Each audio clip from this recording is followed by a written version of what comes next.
You're going to want to sit in a place, see a screen. Hurry up. Come on in and have a seat. We're going to start the town hall. Sit in a place where you can see a screen clearly. The presentation is going to be on the screens above your heads. So sit somewhere where you can see a screen.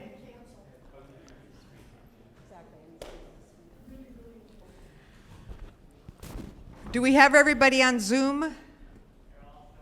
Okay, great. Welcome to Zoomers. Zoom people, please, if anything goes wrong, please raise your hand if you can't hear us so that we can know something's wrong. Be sure to sit somewhere where you can see a screen. Can you guys, Karen and Barbara, everybody can see screens well enough? You might want to sit kind of closer to one personally if you're, ask my personal opinion, but you're going to want to be able to see the screen. And you're going to you want to sit where you can see a screen. I keep repeating myself because new people keep walking in. So I'm going to repeat, sit where you can see a screen because you're going to want to see the screen. That's where the presentation is going to be. And did Sven come back? I gave him a minute to get a cup of coffee. Okay, Sven, sit where you can see a screen. Everybody sit where you can see a screen. Okay, all right. I think we're just going to start on time. People will probably be trickling in, and they won't hear my great advice. Sit where you can see a screen. So if you see anybody coming in who's not sitting where they can see a screen, tell them quietly that they should sit where they can see a screen. So, I'm sorry, what? Well, I mean see a screen easily and well, you know, depending on your eyesight. So, thanks for coming. And we're going to be talking about the result of our schematic design phase, which is the first design phase. After the schematic design phase, we have another phase called a design development phase, which I tend to always call detailed design phase, but they both are DD, so it's okay. But the official name is design development phase. So this is the first phase of design where we figure out kind of the broad strokes of where the walls are going to be and big things. We have not picked out exact appliances yet. We have not picked out all the surfaces and colors and everything like that. That's in the next phase. So, and then we go through a phase called construction documents, which is where we put together the very, very, very most detailed description of what we're going to build. And then we go out and find a contractor, and then we start building. So we still have lots of steps before we start building. So I just want to set everybody's expectations. This is just the first step of many.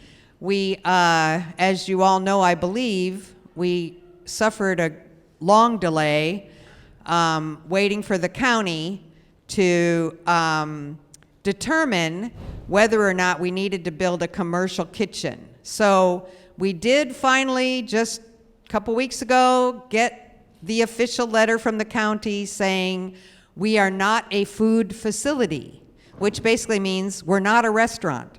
And so we don't have to build a commercial kitchen, which is a very good thing. Commercial kitchens are very expensive and have an ongoing annual licensing and inspection things and grease traps and grease trap cleaning and just the list goes on and on and on. So we're very happy that we are not a food facility.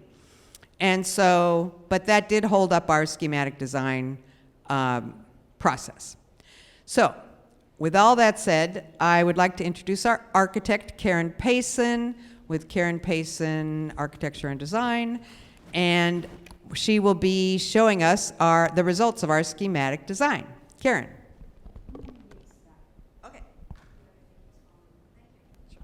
Thank you, Sally. Hello, everybody. Good to see many of you again. Some of you maybe I'm seeing for the first time. Thank you very much for coming to the presentation, and for those of you who participated in the vision workshops a year ago, thank you for your continued participation, because it really enabled us as your design professionals and the church to figure out what the priorities are and what you're going to do with the amount of money that you've been able to raise for some kind of campus, I call it a renewal. And I also wanted to just comment on, you guys have great music. I got here early, and the choir it was before the minister gave his sermon, and the choir was doing this rousing piece, and I really enjoyed listening, and I enjoyed listening to the sermon. So it's a pleasure to be here on a Sunday morning.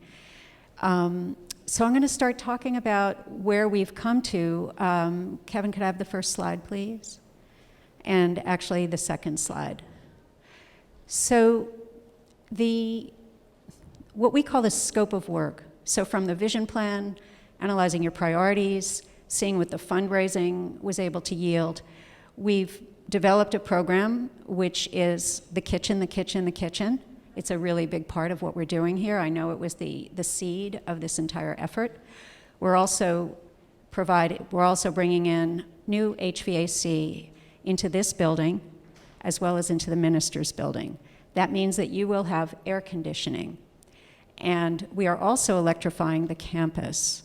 So that is a piece of the work which is immediate and ongoing. The immediate piece is that we are upgrading the service to the property. Everything new in here, including the kitchen, will be all electric. Your new HVAC systems, that's heating, ventilation, and air conditioning, they will all be electric fired. We will not be using gas in your new heating and cooling systems. And then over time, possibly out of, I don't know exactly how you're going to finance it. It might be, you could probably do it out of what I would call the capital budget, the annual spending. You can do one section at a time to bring in more HVAC, because the big money is getting the service and then doing these buildings. And is there anything that I left out? Oh, of course, we're going to add a shower, which will be accessible directly from the outside so that you can serve your safe parking community. And new janitor's closet, kind of a minor piece of this, reconfiguring this big closet out here.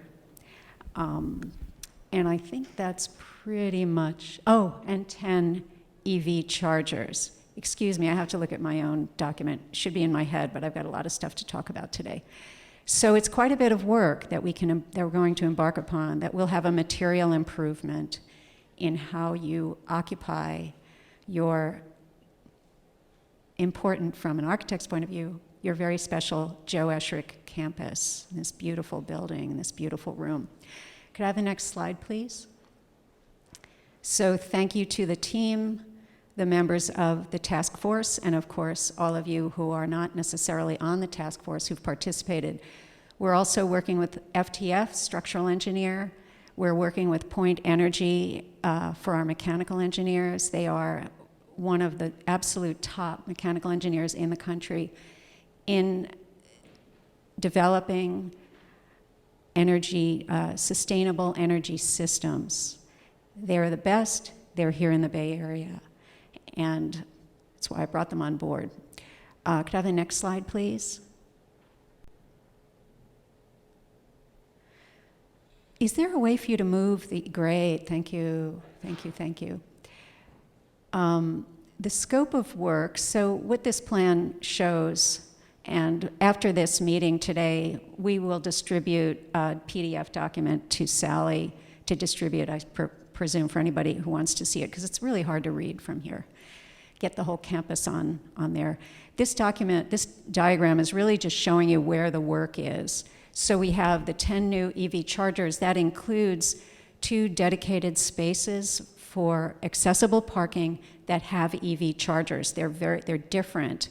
They're the same dimensions as any other. There's a van space and there's an individual space that are accessible, but they're very different from the regular accessible parking spaces that you already have, because you'll have signage there that it's very specifically for an accessible van or an accessible automobile that needs charging. So just anyone with a card can't just park there. It's really it's dedicated for EV. Then if you look in the pink, the solid pink, you'll see in the preschool building, that's where your electrical service is right now. So the panel is all going to be new. So that's just a minor scope of work. It's a major scope of work, but it's minor in terms of you're not going to see much. You're going to experience an all-electric campus growing. And then the big area on the bottom of the screen is the HVAC for this room, and overhaul of the choir room, the kitchen, and the closet, the mechanical, and the shower in that. And next slide, please.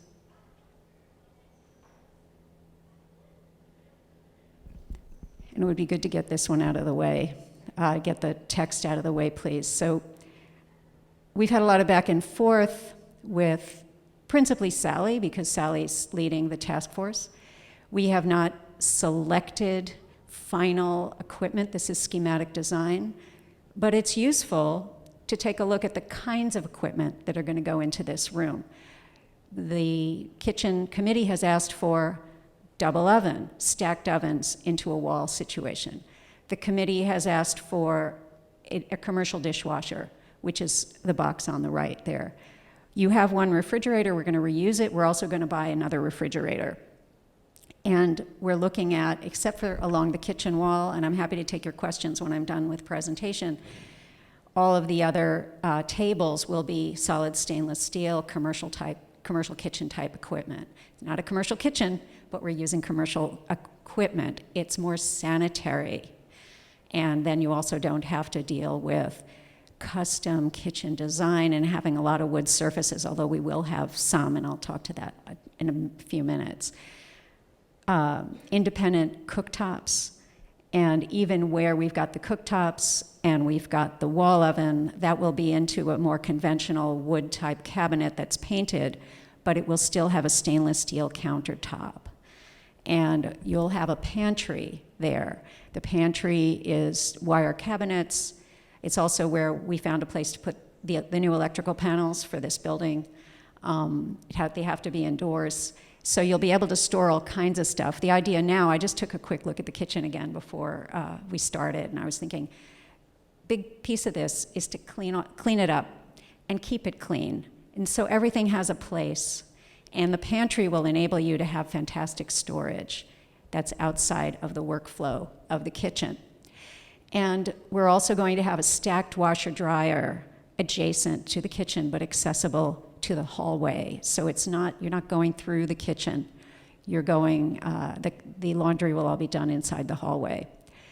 And then I'll talk more about the storage in a few minutes. We're reconfiguring this storage, that's this big closet that was originally designed by Esherick and his office. We're going to be able to expand it by a foot. We're reconfiguring it a little bit. We've measured out the chalice, all the AV equipment that is already in there and has to be put back in. And so we've given a separate closet for the chalice, a separate closet for all the AV equipment. Sally and Nathan in my office measured what was there. We know what we need to put in there, and we've put in enough space for that.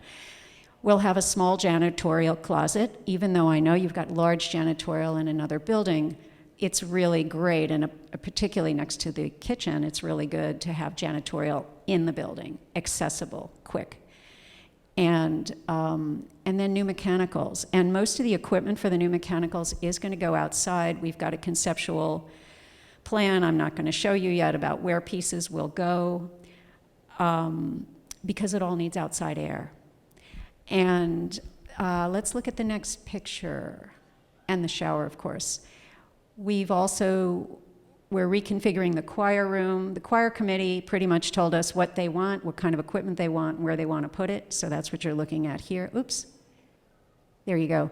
So if you look at that, there are the pull-out high-density storage cabinets on the lower right of that floor plan. The piano is along that wall, let's call it plan bottom. In front of the windows, You've got some tables, and then some of your existing storage will go against the wall, which is where the door is that leads out to the parking lot. And the next slide, please.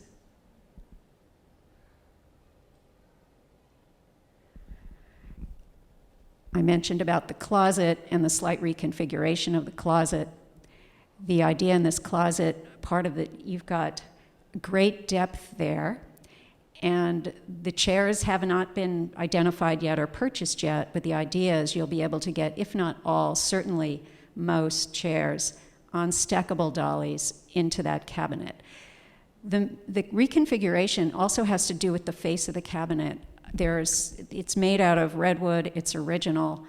We're pretty sure that we can cut up what you have there, have it reconfigured, and then do a little patch and match where we have to. But the idea would be to really use the material that's there, reconfigure it a little bit. Since we are adding a foot, we might need to buy a few spare pieces, and then they would get reinserted here and there so that it's, like I call it, patch and match, which is something we do all the time. We do a lot of remodeling, and sometimes we can't replace the whole floor or it's not justified. We patch and match. Same thing with exterior walls. So that's really the strategy here, because you've got a lot of this fantastic material and it's 60 years old, and we'd like to keep it in the same vocabulary. Next slide, please. We're also putting new lighting in the kitchen. And could you please move yeah, that one's kind of in the way there. We're also putting new lighting in the kitchen and in the choir room, in the corridor, in the closet, in the new janitor space, in the new washer dryer, and of course in the mechanical space and in the shower. We're working with a lighting designer. It's all LED, as required by code, by the way. I don't even think you're allowed to buy incandescent bulbs anymore, but it's all LED, it's all state-of-the-art, and what I really think you're gonna like is on the top left, you can see an image of a fixture that's recommended by the lighting designer. It lights the ceiling and it lights down. So you're getting indirect and direct lighting, and you're getting enough light to do stuff at night.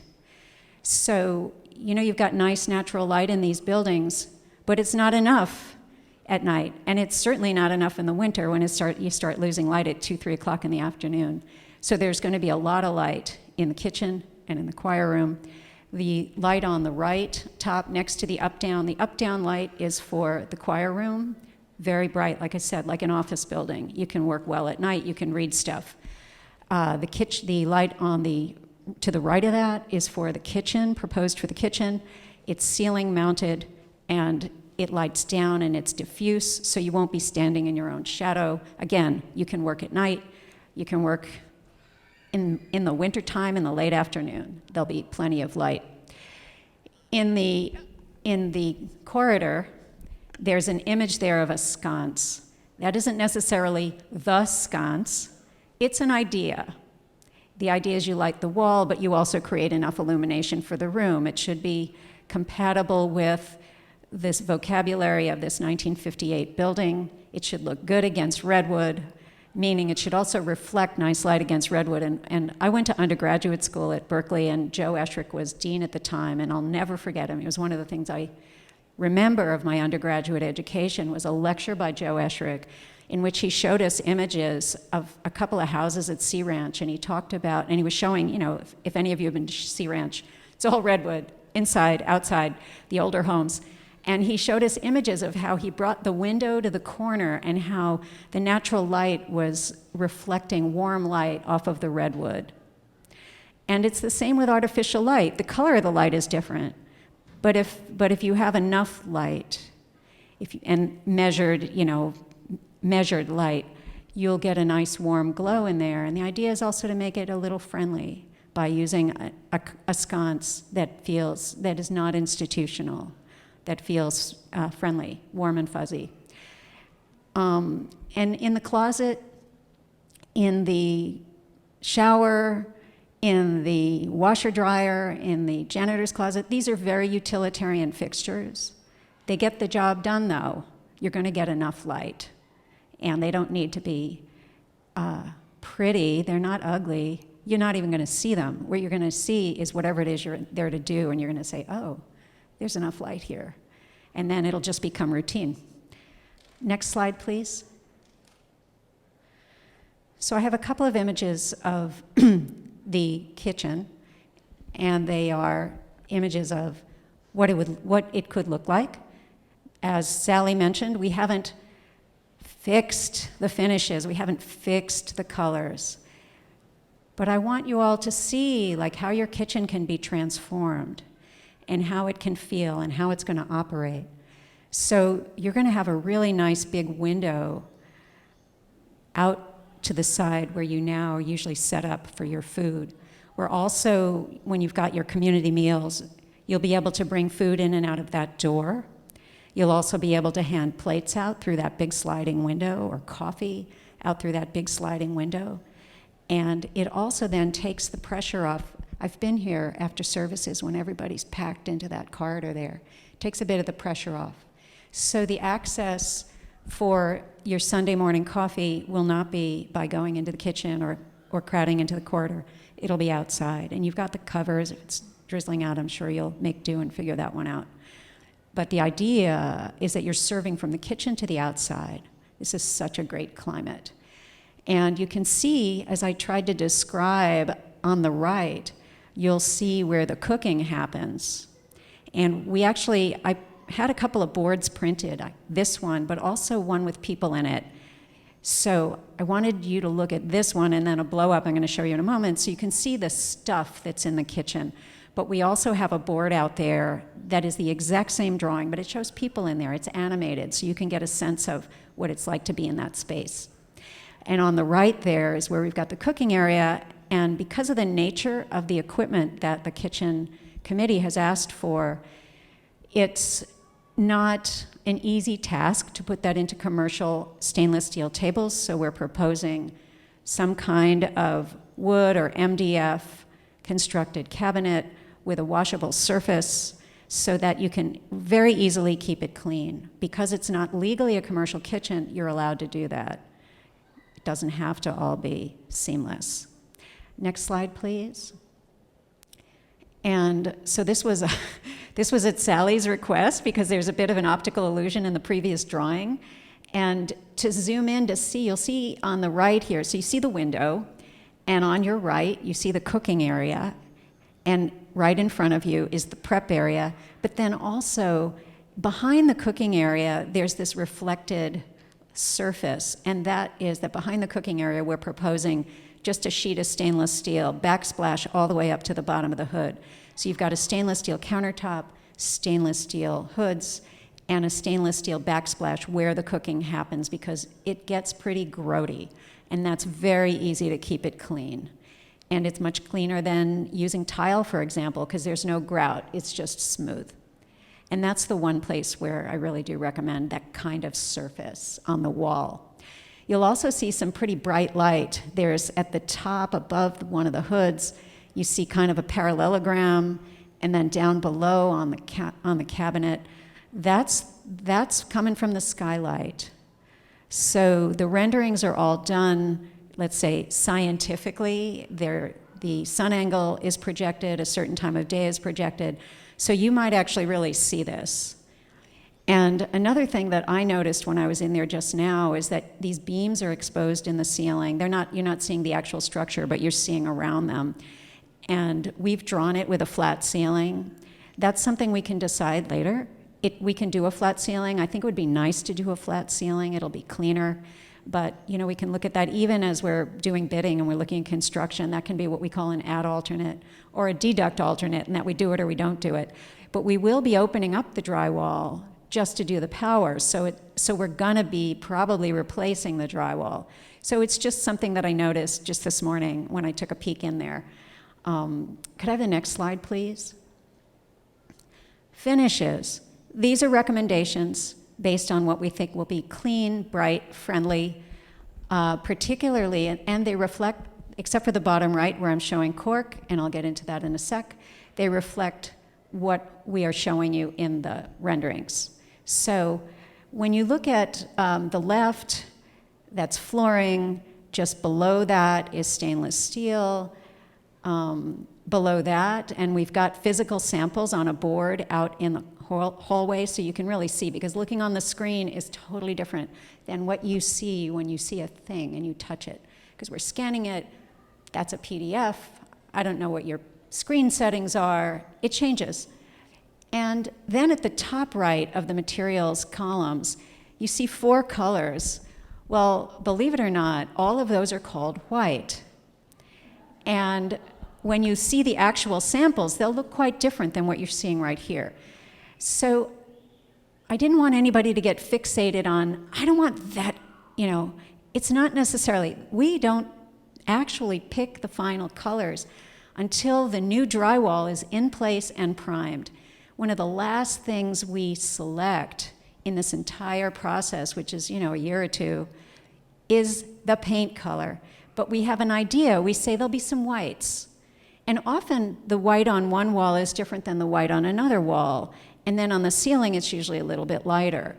And these are all things that get decided in the end, close to the end, on the site, because those are the actual light conditions.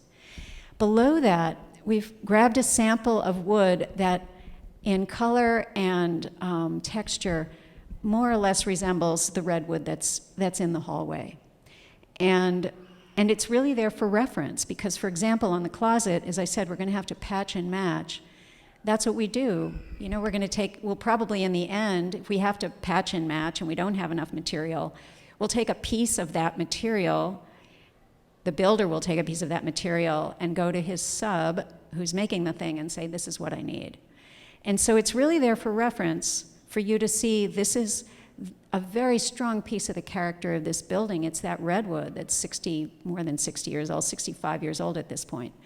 And then down below, Sally called to my attention a few days ago, and I hadn't been focused on it, was that the condition of the floor in the choir room, that it has to be replaced. So my recommendations right now are, first of all, we all agree it's got to come out, whatever's there. So let's see what's underneath it. What might be underneath it, we don't know till we rip it up, but what might be underneath it is whatever is ever in the hallway. And if that's the case, it's wood, it can get refinished. If not, one recommendation that we do have is you can put cork in there. Cork flooring is fantastic for a music room. It's great on your legs if you're standing there all day. Let's say you're sorting out music, you're going through some big thing, or there's like practice all day. It's very good on the legs. It holds up very well. We have torn it out of 50-year-old public libraries and replaced it with more cork. And we only tore it out not because the cork was failing, but because we were upgrading the libraries and they were gut remodels. So cork is very, very durable. It's great on the legs, and it's great in a context where you have music. And I was hoping we could you hold your questions, please?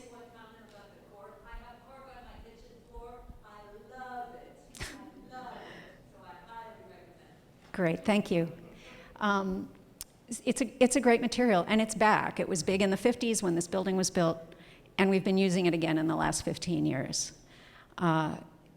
So this is all food for thought. We're not done yet, but it's something to give you so you can start thinking about it. Oh, this is what it could look like. So that's why what I brought today are 2 versions of the same rendering of the kitchen and the materials board. So you can touch the stuff and you can see it in the light that's here on site. Next slide, please. So this one's really hard to read on the screen, but you will be able to download it into your own computer and blow it up. These are where we're putting the new EV chargers. So there will be 6 close to the exit at Charleston Road, and that's near your transformer. As I mentioned, the panel will be in where the existing panel is now, the main panel that'll be in the preschool building. And then we've got the accessible, we've got 4 more, and they will be back over there in the parking lot. And so the 2 accessible spaces, again, one for van, dedicated for a van that needs to be charged, the other for a private vehicle, dedicated for a vehicle, an electric vehicle. Those will be appropriately and by code. They'll be organized so that you can go straight from your vehicle on a safe path onto the sidewalk and the path of travel into the church and into the other church buildings. And then there'll be 2 more out there as well. And then may I see that, I think the last one is just to say thank you. Can I see the next slide, please?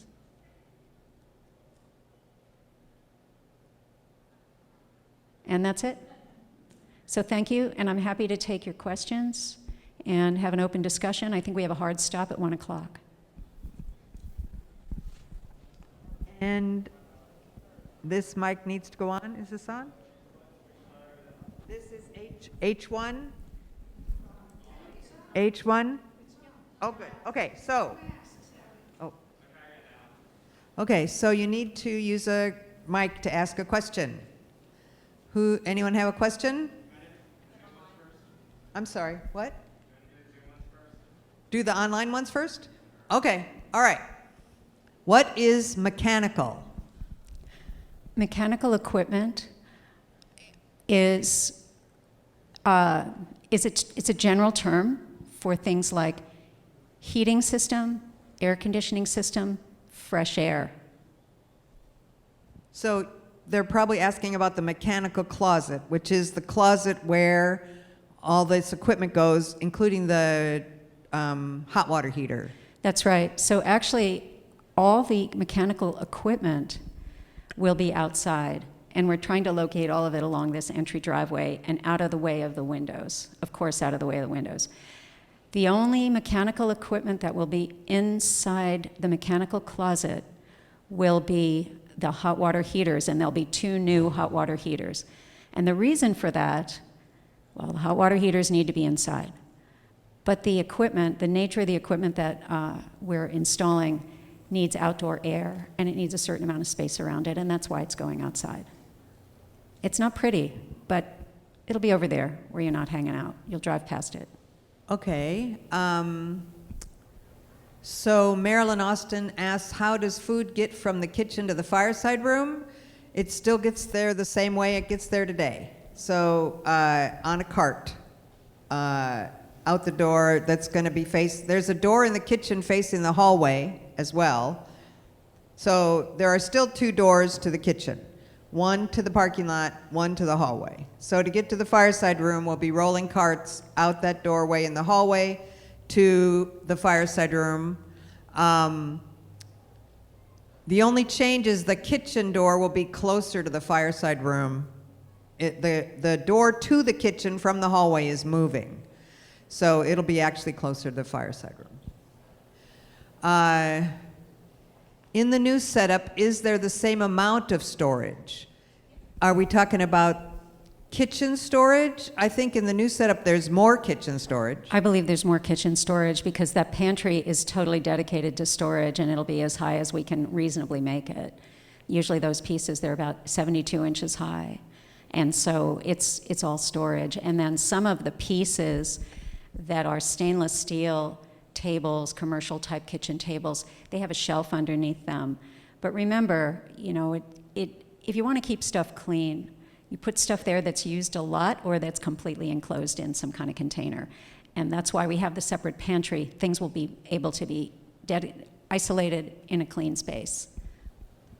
And there's also kitchen storage in the wooden cabinet section. Correct. And we're probably going to have a big thing of shelves where we can air dry dishes in there. So the way a commercial dishwasher works, if you don't know, you should volunteer to wash dishes.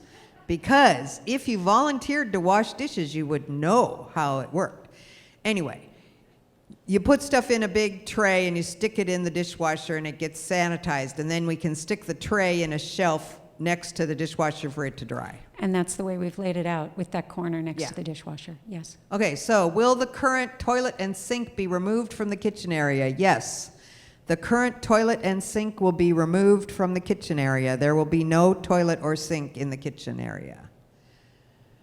Marilyn, there was a concern about the noise from rolling carts, so we should attend to the route from the hallway to the fireside room. Yeah, we're not solving that problem.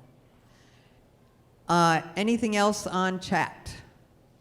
No, he took the chat away. That means nothing on chat. Okay, so questions in the room.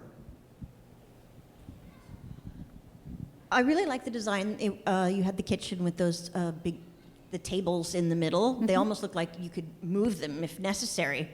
But on the other diagrams, there's a sink there. Is it going to be then plumbed so they... It's going to be plumbed. That there was a sink requested in that, so they're not like lightweight tables you can move around. They're substantial. Okay. And it's plumbed. Got it. All right. Thank you. And someone over here, you had a question? That sink is an accessible sink. So it's going to be accessible to someone in a wheelchair. It's going to be lower down. Who's next?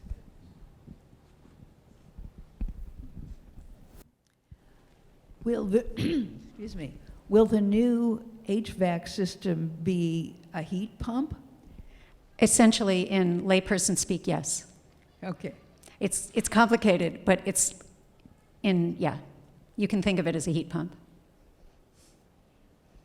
Anyone else on this side of the room before I walk over here? Okay, Randy, you're next.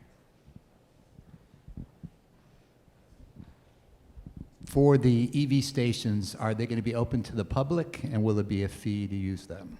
That's up to the church. Okay, I'm not done yet. Yeah, that's got nothing to do with me. I'm just making right. sure they're provided. So I just want to say it's not up to the task force either. So that's a board decision. Are we going to charge for the chargers, and how much are we going to charge for the chargers? That's a board decision, not a task force decision. On the kitchen color, I assume we're considering the lighter color will make the kitchen look bigger. However, it will show dirt more than the darker colors. So I assume that's a part of the discussion of the color design. That'll be for the aesthetics committee, but our recommendation for this kind of kitchen would always be white, some kind of white, because the darker colors, there are a couple of reasons.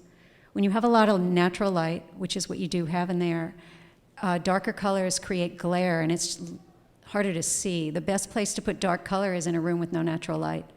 So that's number one. It improves visibility, but also in terms of the dirt, you know, it'll be seen in no matter what you do. So if you do everything gray, if you do the lighter grays, you'll have maybe the best of both worlds. It won't show every single little ding and scratch and bit of schmutz, but you'll still get the reflected light that you want. And so I wouldn't go any darker. If you think about, in the design world, we talk about a grayscale from 1 to 10, with 10 being black and 1 being pure light.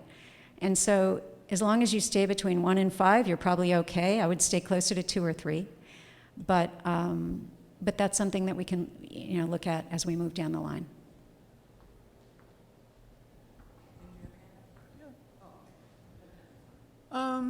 I was looking at the ovens, and where do you put something when you take it out of the oven? Well, the ovens where they're located are right across from that workspace, and so it's this. And so, yeah, you have to turn around with it. And there's enough clearance for anybody to stand in front of an open oven and the table? Yes. In fact, if there's somebody standing in front of the open oven, you don't even need to do this. You're doing this.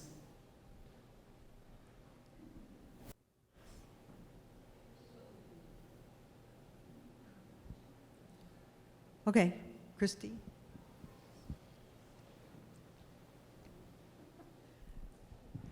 This may be leaping ahead, but do you have a sense yet of what the next steps are, what the timeline might look like? Is that something? No? Okay. We don't, but I can mention what the next steps are, unless Sally doesn't want me to. No, we can talk about the steps. We are not talking about dates. I do not need people yelling at me because we didn't make the dates. So shall I answer the question about next steps? Without dates, you can Okay, answer the so the next steps, tomorrow, I'm sending this, but also the technical package, including the engineer's report and the structural engineer's diagrams, which would, for you guys, would just be so many lines on the page. So I'm sending the whole package tomorrow to the cost estimator. And he's going to do the preliminary cost estimate for the project that's designed in schematics. So that's how we track how we're doing and what current costs are. And that is literally the next step. And that takes about a month.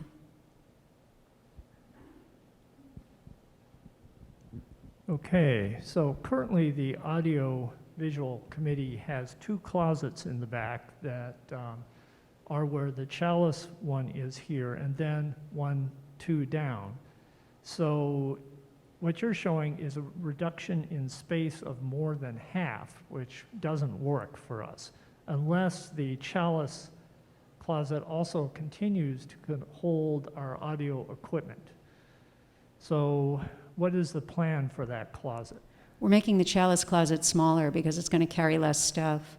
And then the other closet will be better organized than the space that you have now. So we're going to, it's definitely, we're definitely ensuring that you'll have the capability to store what you've got now. So that's not exactly right. So the AV stuff is currently in the AV closet and in the chalice closet. The AV closet is exactly the same size that the current AV closet is. The chalice closet is slightly smaller, not very much, but we've looked very carefully at everything in the chalice closet, including all the AV equipment that's in the chalice closet, and it will fit fine in the slightly smaller chalice closet. So the plan is to have everything stored in the same place it's currently stored. So the stuff that's currently in the chalice closet is going to be stored in the chalice closet. The stuff that's currently in the AV closet, stored in the AV closet. Of course, you of course can move stuff around if you want. But there's enough room for everything that's currently in both of those closets. And Sally's word's better than mine because she's the one who actually measured and inventoried everything there. Okay, that will probably work. There's some stuff in the chalice closet that we use very infrequently. Is there storage elsewhere on campus where that could be put? There is, yeah. Jeff and I located a closet Jeff left, I guess. Jeff and I located a closet in the office where if you wanted to put some of your legacy equipment, we can put that in a closet in the office. But there's still going to be room. If you want to leave it in the chalice closet, there will be room there.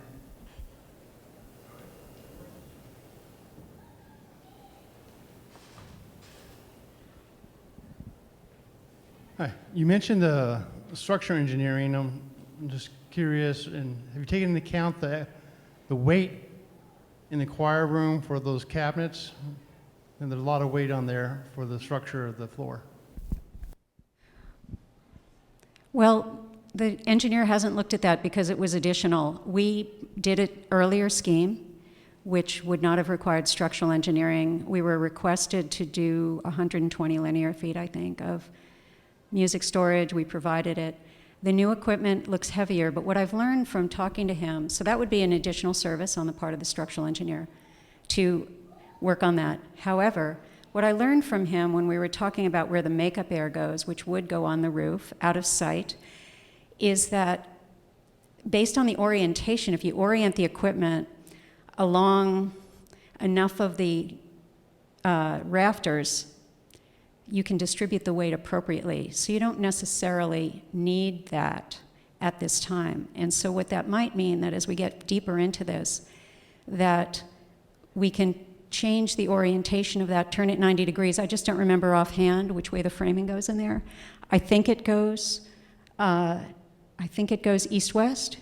If the framing goes east-west, then it's located probably okay because those things are deep and they're going to be crossing a couple of beams or rafters.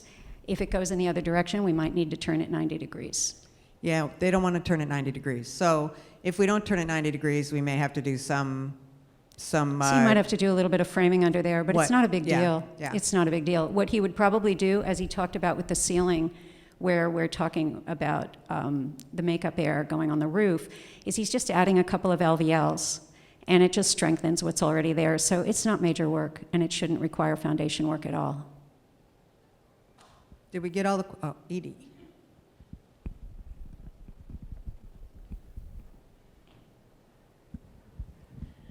Thank you. From hearing various comments, I just wanted to chime in a little bit. One about storage in the kitchen, and the other about how do we get food out of the kitchen. So as far as storage in the kitchen, I'm not worried about it. I think we're going to do great with the storage in the kitchen, and it'll be cleaner and more visible. And one of the secret weapons that we have is that there's quite a bit of stuff in the kitchen right now that we don't need. And so it takes time to sort that out and make those choices, but that will get done soon, or within the foreseeable future, before the remodel, and that will be a helpful thing to us. So I am confident that we will. I don't know exactly how we'll work things out, but I'm very confident we'll fit all the equipment we need into the kitchen easily. And then I love the window. It just gives me, makes me happy seeing that window in the kitchen. And as far as how we're going to use that and other, options for getting food in and out of the kitchen. So as you all know, we have two places where we sometimes serve our lunch. We sometimes serve it on the walkway behind the kitchen, and we sometimes serve our lunch in the fireside room. And if there's an event happening in the fireside room, then we don't want our serving tables there because it's already set up full of chairs. So then we use behind the kitchen. Other times we use in the fireside room to be our serving spot. And so, as already mentioned, when food is going to the fireside room, it's going to go out of the same doors right across from the fireside room, and that won't be a change. When food is going to be served on tables behind in the walkway, that window we expect will prove very useful. We'll have someone on the outside of the building saying, oh, let me take that casserole from the window. Let me do one pivot and turn around and put it on the serving table. And then we'll still have our double table, two-sided access buffet line. But getting food to there won't involve using the step down on the kitchen back door. So having someone on the inside putting a casserole on the window, a serving counter, and someone else picking it up from the backside, it'll just be a smoother, safer way to do that transition, and that will be helpful. Will we ever have a service line where we're having people walk up to that window and get their coffee? Or we'll keep experimenting. We might in some situations. We might never choose to do that.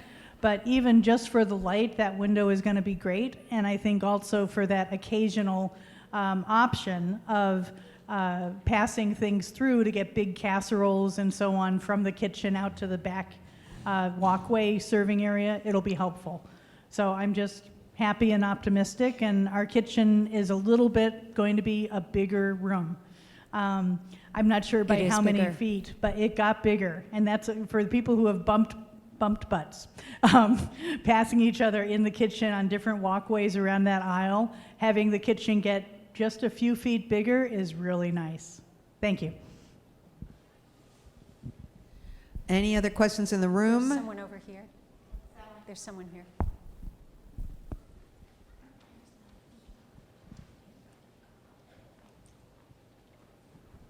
Are we talking about an induction cooktop? And if so, that's going to mean potentially new pots and pans? Yes. Yes, induction cooktops, all electric kitchen, induction cooktops, new pots and pans. New pots and pans are not a bad thing.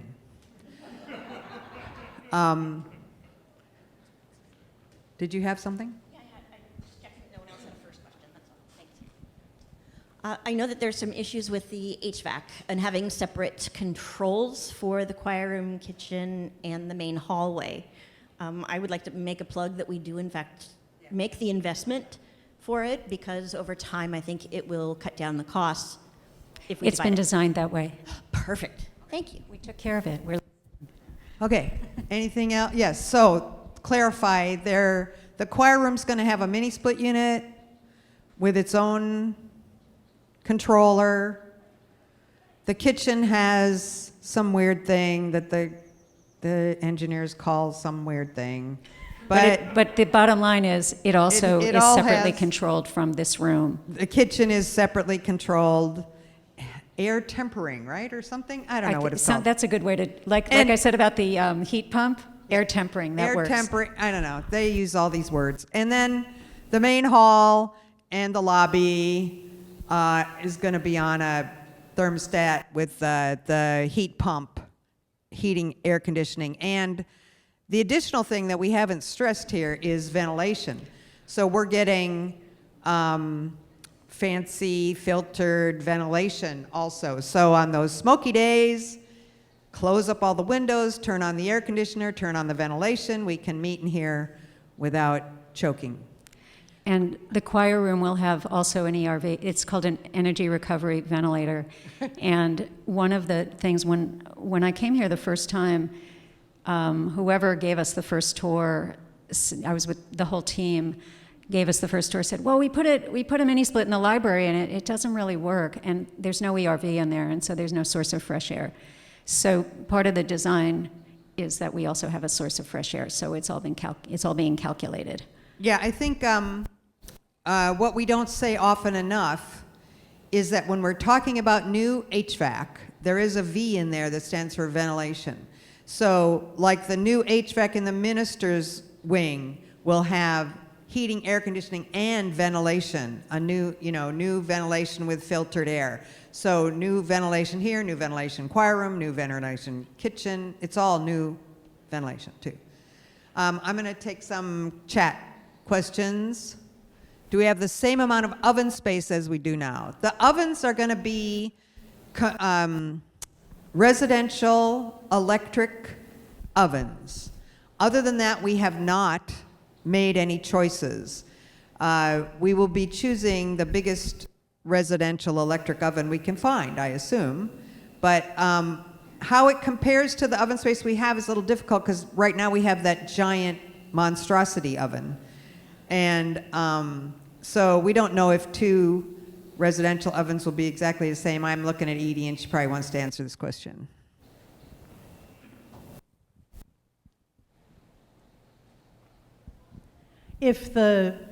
So the current oven has a very wide main unit and then a smaller, on the side unit. The smaller on the side unit stopped working over a year ago, and we aren't fixing it.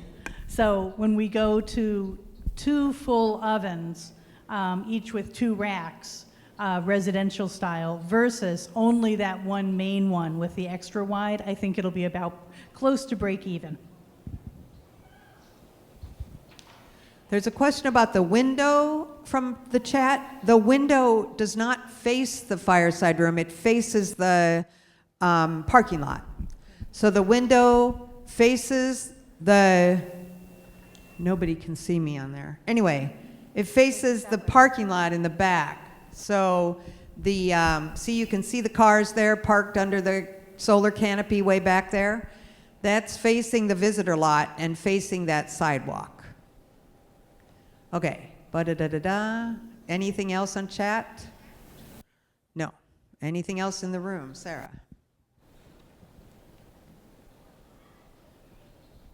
I'm just curious about the choir room. Will they be rehearsing there as opposed to the other room?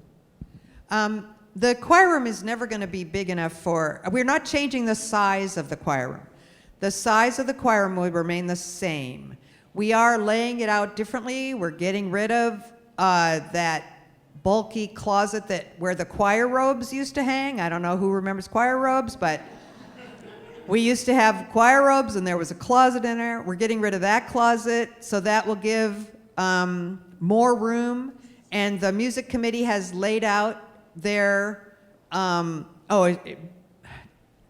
Kevin is so good at this. Okay, so he's brought up the choir room. The choir committee has laid out the way they want it laid out so that they maximize the amount of space in the center of the room. So it's possible they could do a little warm up in there, not for the whole choir, not all 35 people, but a smaller group or a sectional can go in there. So that's why they want the music storage flat against that other wall so that it maximizes the internal empty space of the room.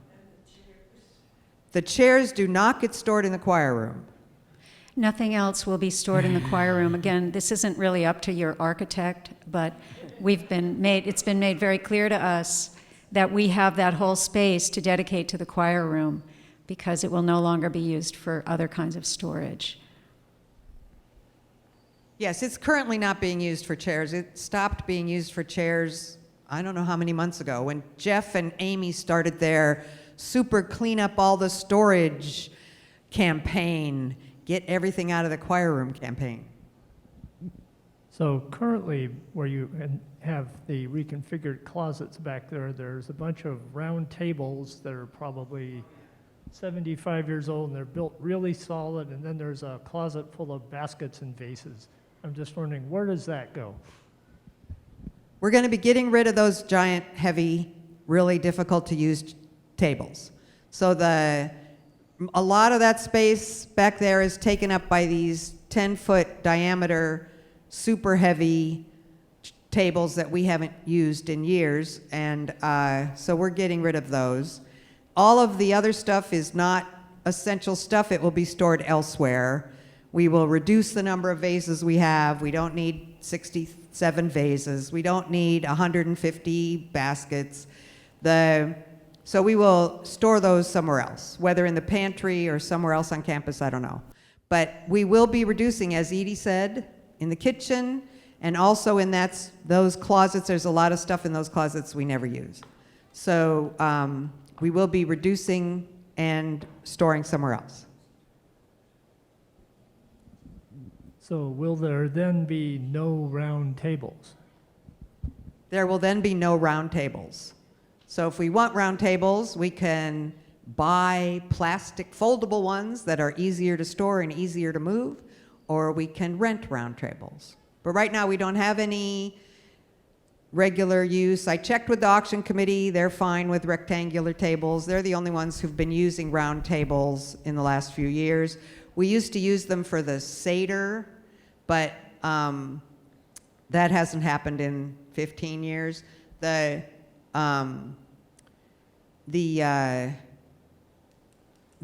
also got comments about those tables that they're too big anyway, because you can't have a conversation across them. They're too big to use for comfortable seating or comfortable dining. So yeah, we're getting rid of the round tables.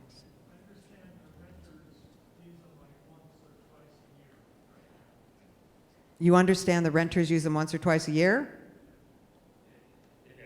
It varies. Okay, well, we won't have them. So they'll use rectangular tables.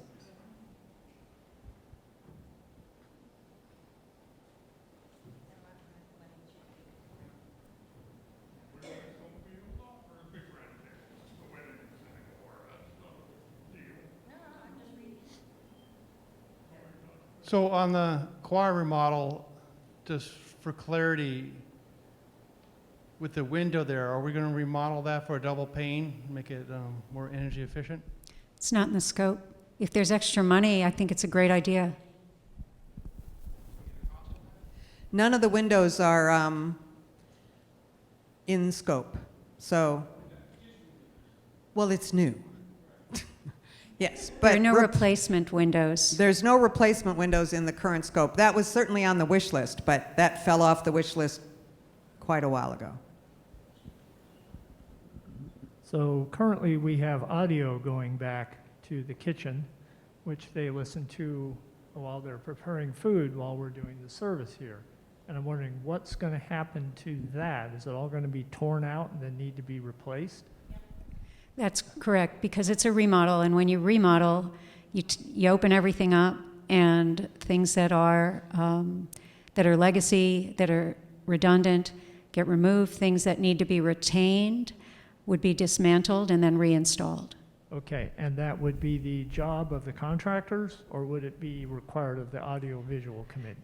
There'll be a separate audiovisual subcontractor, and usually the AV teams are hired by the client, not by the general. And that'll be something that we look at later on down the line. I understand that you're about to hire an owner's rep, and so that would be a recommendation. But that's the kind of thing that decision comes later. It's not it's usually, the AV stuff isn't usually in the architect's drawings. It's usually a separate contract between the owner and an AV consultant. All right. The choir had also expressed interest in having a monitor like we have here in the choir room, I think above the door going in. And we would need, of course, power and the signal routed to it and all. Is that being considered? That's been mentioned, but I don't think it's being considered. That's something that probably, and I'm just talking out of school, okay, maybe I shouldn't even say this. It probably doesn't cost that much if it's not in the scope. It's certainly not in our scope of work, hasn't been considered. I've heard some noise about it.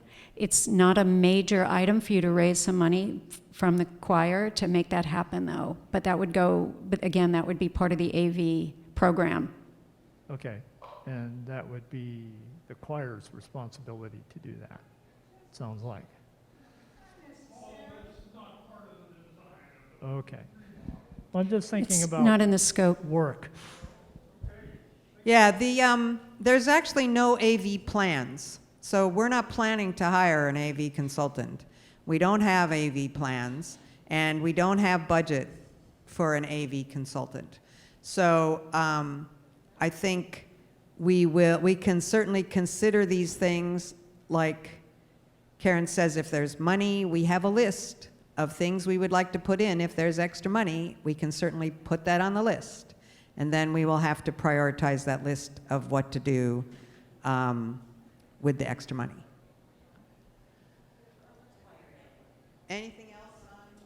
Anything else on Zoom? Bluetooth devices could be used to bring music or video into the other rooms. We are not getting into this conversation right now. Thank you. Any other questions? All right. Well, thank you all very much for coming. Thank you on Zoom for listening. And thank you. Thank you, Karen. Thank you, everybody. You've got a really special campus here, and I'm really delighted to be part of helping you do some renewal of it. It's a great project you've got. Thank you. Thanks. And for those of you on Zoom, we'll leave the posters up in the lobby for a few weeks, so you can come in. I imagine we'll leave them up until the auction. So you can come by and see the posters, and we will get the presentation and put it up on the website. Thank you very much. Goodbye and good luck.